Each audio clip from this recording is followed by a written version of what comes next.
This podcast was produced on the lands of the Cubby Cubby people. We pay respects to elders past, present, and emerging, and thank them for how they have lovingly cared for and preserved the land, natural resources, and bush medicine in which we are inspired by today.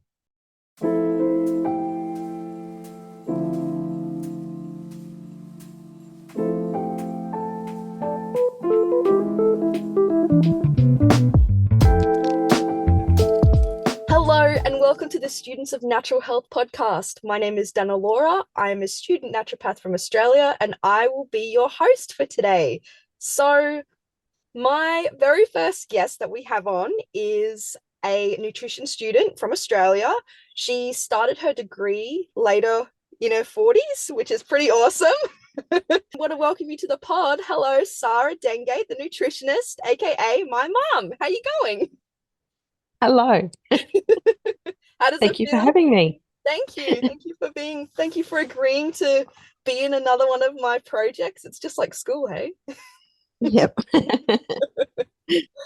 All right, so I'm going to jump straight into some questions because that's what we're all here for.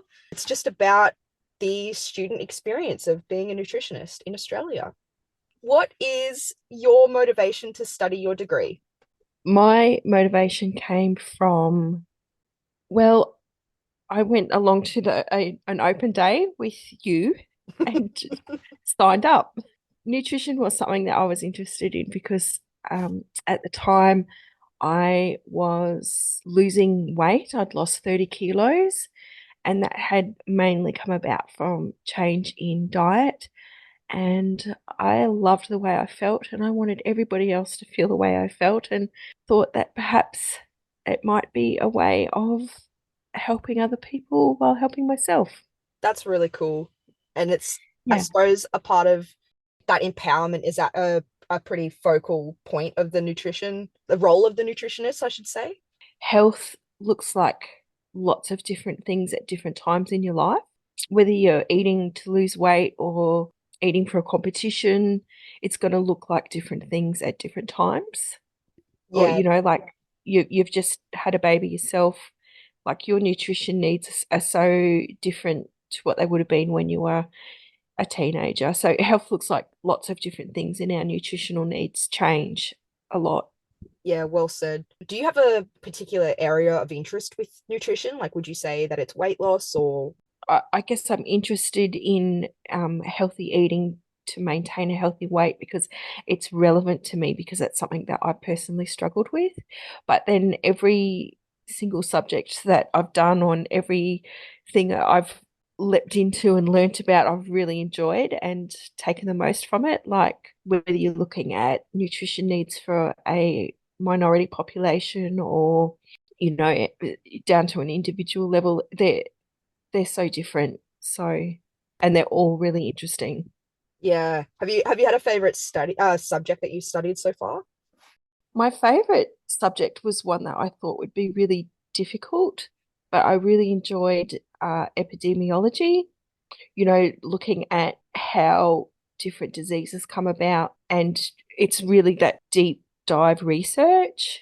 And then I also really enjoyed doing the literature review. We did a literature review in one of our semesters, and that was super interesting too about just going into research and setting up like a research protocol. It's the background stuff behind doing research that was really interesting.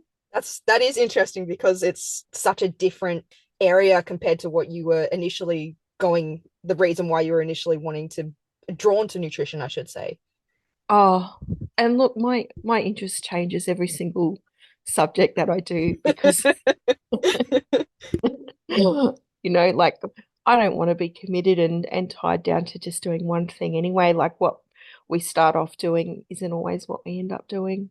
So, What did you end up majoring in as well? Because you're at that, could you tell our audience where you are in your progression of your degree and yeah. what you're majoring in? So I'm doing nutrition, and I will be doing a minor in public health. And originally I started off thinking that I would just do 12 months of nutrition and then move into the dietetics degree. And I'd signed up to do a minor in nutrition science. And I got so totally overwhelmed with that quantitative side of it. And I thought, no, that's not for me. But now that I'm on this side of the degree, like I've only got two subjects left to go, and I'm just about to start a little session, and I'm halfway through a subject. So I've got 2.5 subjects to go, and then I'll be finished. I'm jealous. It's been a long road. I originally signed up for full-time study, and that was great, but I've had to pull back and just do two subjects for different reasons. What was some of the barriers that you've, or the circumstances that you've had to overcome during your study, just for people that might be feeling like they might need to give it up because there's something that they've had to overcome, or Oh, if you look, feel comfortable sharing. I really struggled with when I first dropped back.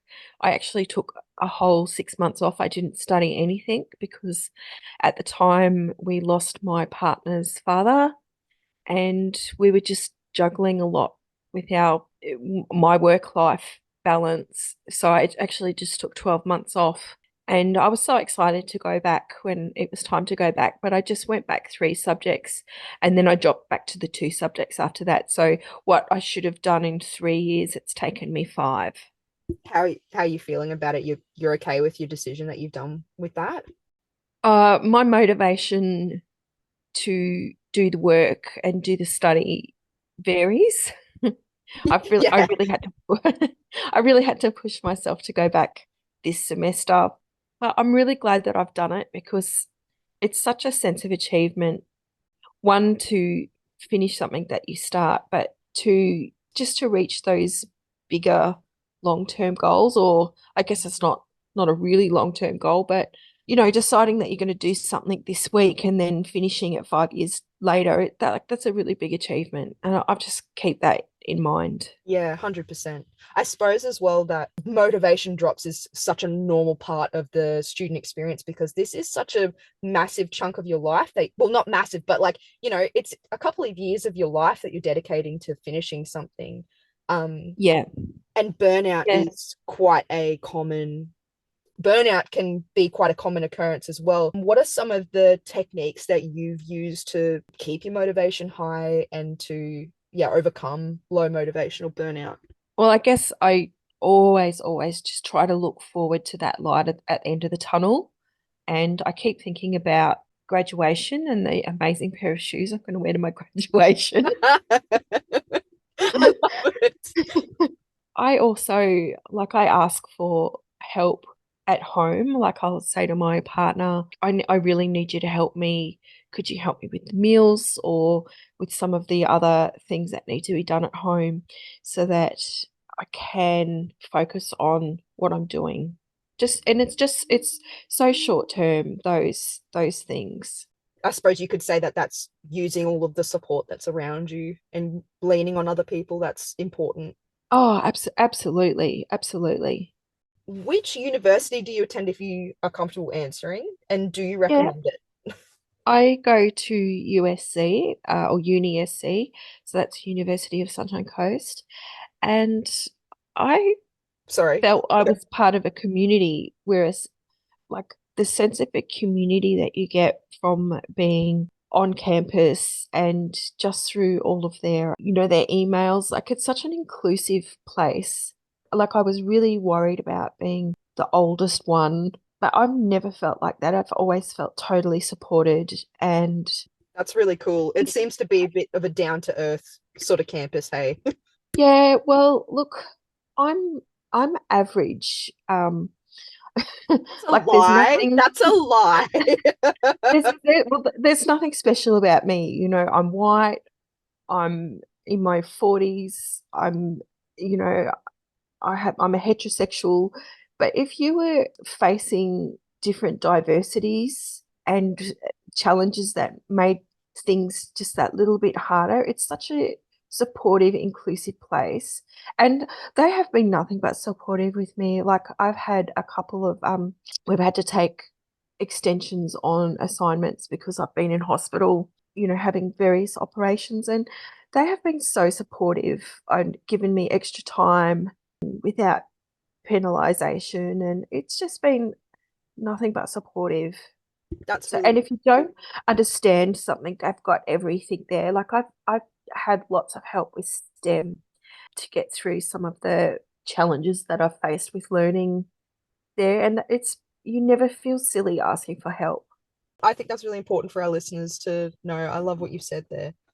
I think all universities have that kind of help available too. It's just not being afraid to Actually ask use it. and Yeah. and Yeah. to use it. So, like, they've also got different platforms that you can send your assessments to out before you submit them that will just read over it and check over it for you.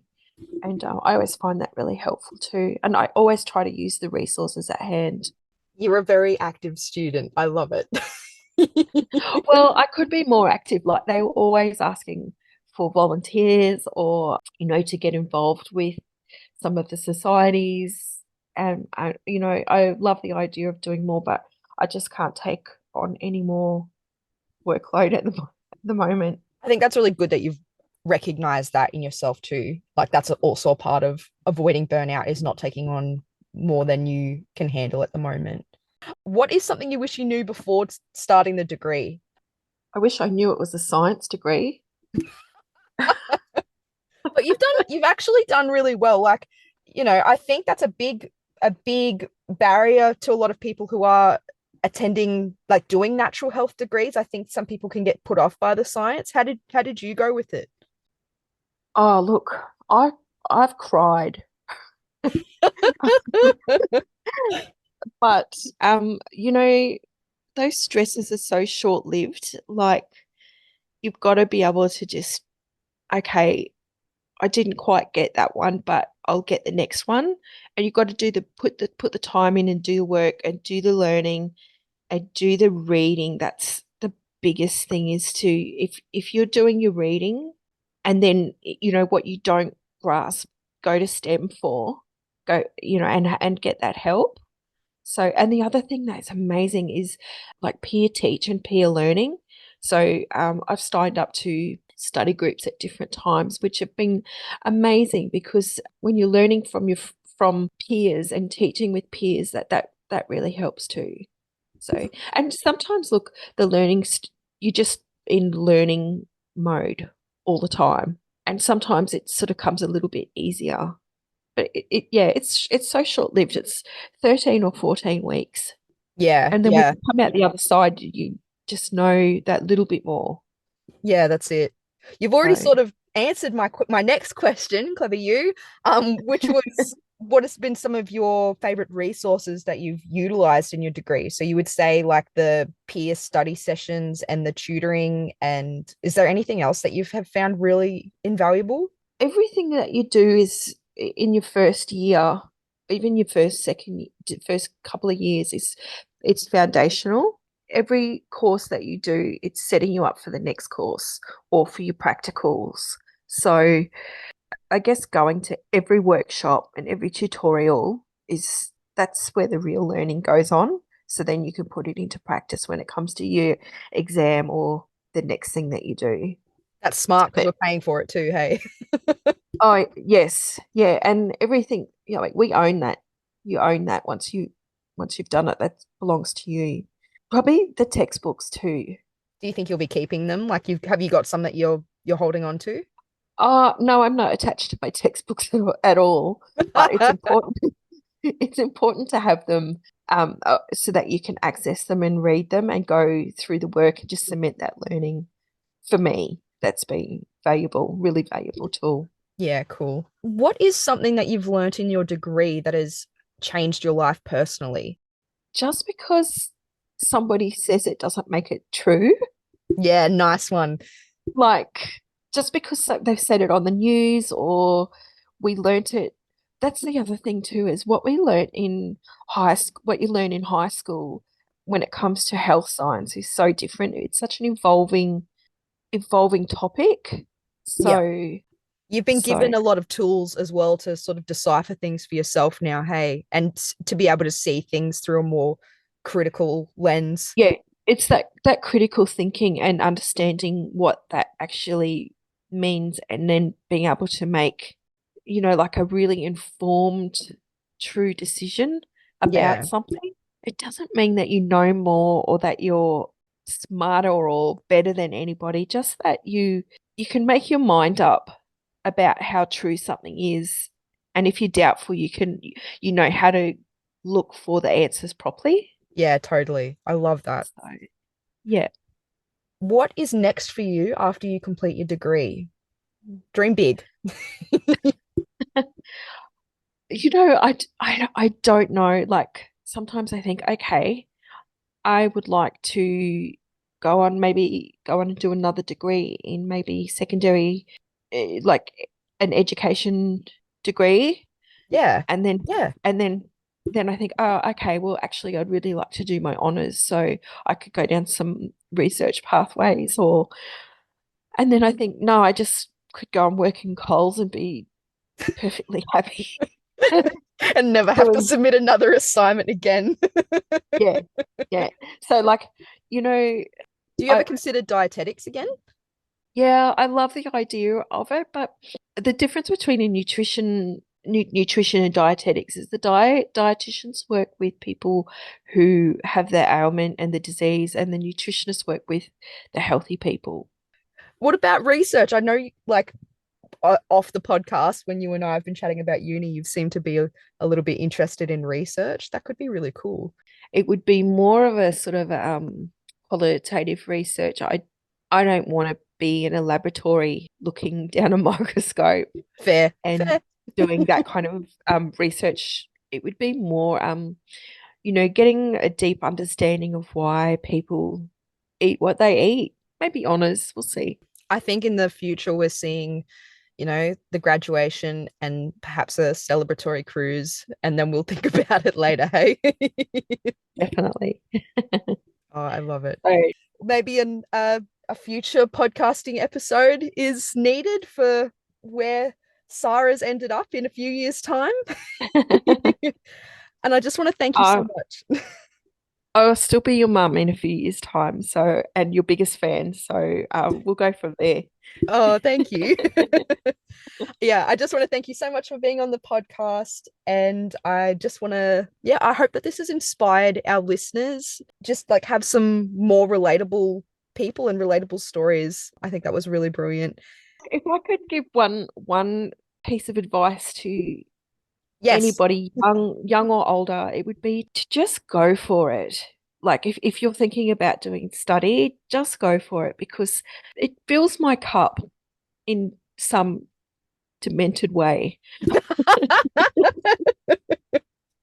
So, and we're never too old to learn. I've really struggled with using the computer. It's like we laugh about oldies or even my mum using the computer, but it's one thing to be doing that and another thing to actually be on that end of it. Just don't be afraid to learn, because when you learn, you grow. It's so much fun. It's been really cool watching you grow too, like seeing the kinds of results that you're pulling in. I won't divulge, but I'll let people know you've done really, really well. I'm really, really proud of my results, and I never in a million years thought that I would be doing this and that I would be achieving what I've achieved. So yeah, I'm really proud. So It's also been really cool watching you like going through your chemistry subjects, and like you've come out on the other side of that, and watching you put together presentations, and I'm really proud of you. oh, well, thank you. I'll take that. Thank you so much for tuning into the podcast. I hope you felt inspired and uplifted from that interview. If you would like to like and rate us on your chosen listening provider, that would really help the podcast get discovered by other people and help me out in, just my overall visibility. Please feel free to send in any feedback, questions. I'm more than happy to answer any of those at my social, Danalora D Naturopathy. I'm on all of the major platforms: TikTok, Instagram, Facebook. I'm most active on Instagram though. Also, if you would like to be featured on the pod, all I ask is that you be a student in Australia and that you are in the complementary health field in some capacity. I'm always interested in interviewing new people. So please just shoot me a message and I'll get back to you as soon as possible. Thank you so much for tuning in, and I hope that you all have a lovely rest of your day. Bye-bye.